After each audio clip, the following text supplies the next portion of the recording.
Albright's debut album and the follow-up Albright tour.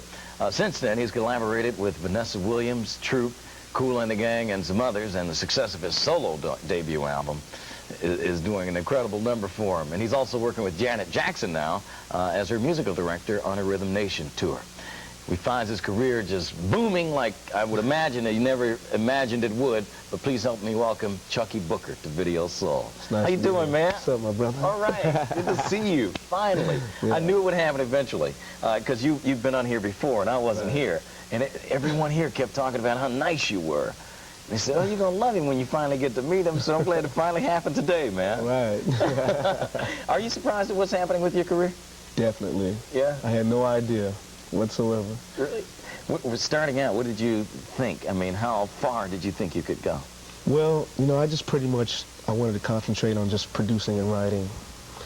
And soon after that, I just became a solo artist, which I didn't want to do. Oh, really? Why? And, I don't know. I just didn't feel that I had the qualities.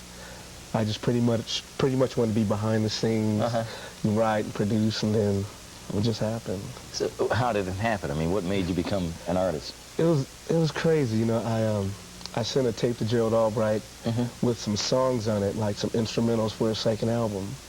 And on the other side with a 4-track demo of "Don't You Know I Love You" with me singing on it, which I forgot was on the other side of the tape. And I gave the tape to Gerald. Gerald gave it to his manager, who is my manager now, Raymond Shields. He heard the song, and he called me and says, "Yeah, you know, who's this guy singing on the other side of the tape?" And I said, "I don't know. What is it?" He said, "It's the song "Don't You Know I Love You." And I was like, "Oh man, you know, that's me, but don't pay any attention to it, you know." And he told me, no, he says, "I think you would work well as a solo artist." And I told him I wasn't interested. And finally, he persuaded me after like 4 or 5 months to at least give it a shot. And that's what I did. So what do you think now? I mean, are you happy you did? To a certain degree, yeah. To a certain degree, but you still have reservations because obviously you still want to be do you want to be thought of as a producer first and an artist second? Yes. Oh, really? Yeah. That's interesting. Yeah. So now that you're on tour, I mean, you're out with Janet Jackson as her opening act and her musical director, but that still doesn't matter to you? I mean, it still hasn't changed your thinking that you would rather be in the studio? Do you know how many people would love to be where you are right now, opening for Janet Jackson?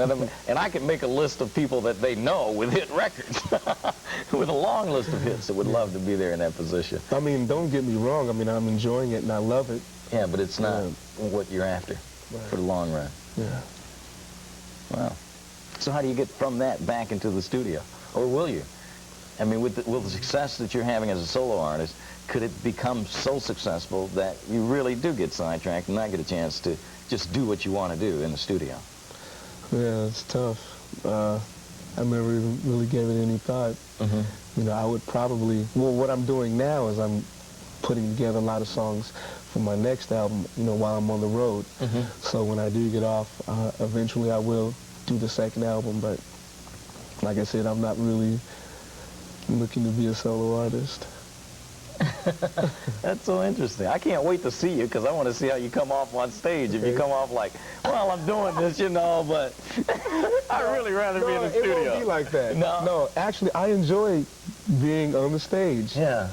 I like to perform. I mean, don't get me wrong. It's not like, you know, it's like, oh, man, I hate doing it. No, it's not like that. I love it. But you would rather. But I would rather be behind, be behind the scenes in the studio.